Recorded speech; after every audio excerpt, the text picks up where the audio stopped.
Imagine the roar of the Camp Nou crowd, the electric hum of anticipation as Eric Garcia steps onto the pitch at right back, replacing the formidable Jules Kounde.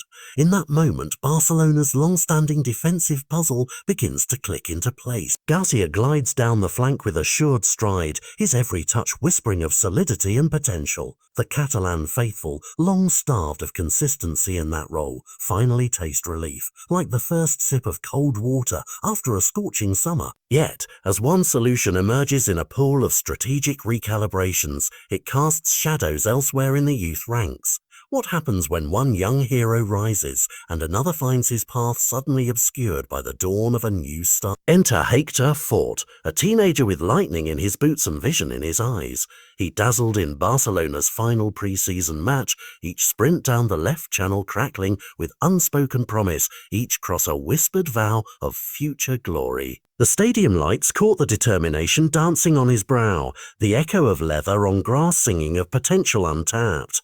Yet behind those bright moments lies an unsettling undercurrent, the club's precarious finance. Barcelona's boardroom discussions cloaked in the hush of urgency weigh Fort's brilliance against the cold ledger of profit and loss.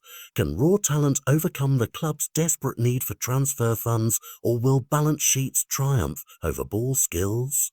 Picture a scales of justice. On one pan, Fort's electric dribbles, composure under pressure, and the giddy hope of hoops aficionados. On the other, Barcelona's mounting debts and the relentless demand to offload assets. It's a paradox as old as the sport itself.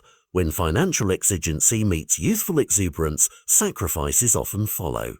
Though Fort's debut stirred applause, whispers in corridors question whether a club in crisis can afford to shelter its brightest prospects.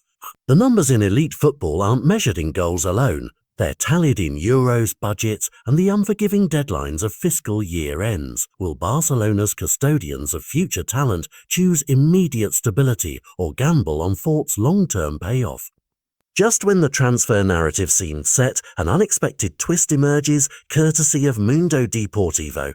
Fort's name is penciled in for Spain's U20 World Cup squad, an honour that rings with the echo of national pride but clashes violently with club priorities. The tournament, scheduled from September 27 to October 19, lands smack in the heart of Barcelona's season opener.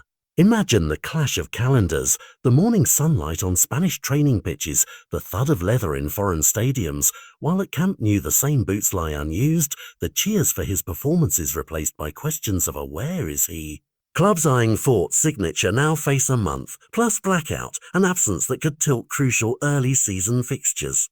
How can any mentor of young talent balance the thrill of international recognition against the sting of being sidelined? Across Europe's transfer war rooms, Fort's U20 call-up is being discussed with wary glances.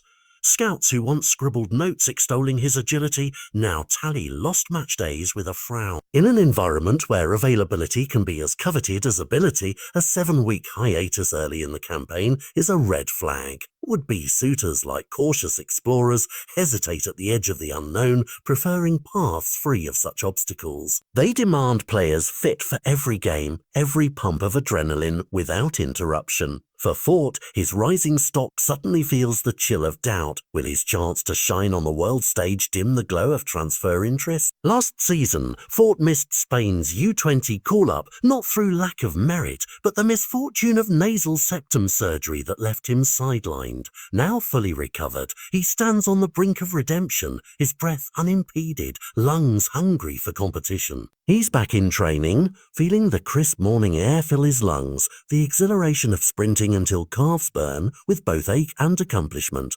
His journey from the operating table to the national squad speaks to resilience, a narrative scouts usually applaud. Yet, timing again weaves its web. As Fort readies himself to don Spain's colours, Barcelona and prospective clubs brace for the inevitable window without their prodigy. Will this final hurdle prove insurmountable, or will the promise of his return prove irresistible?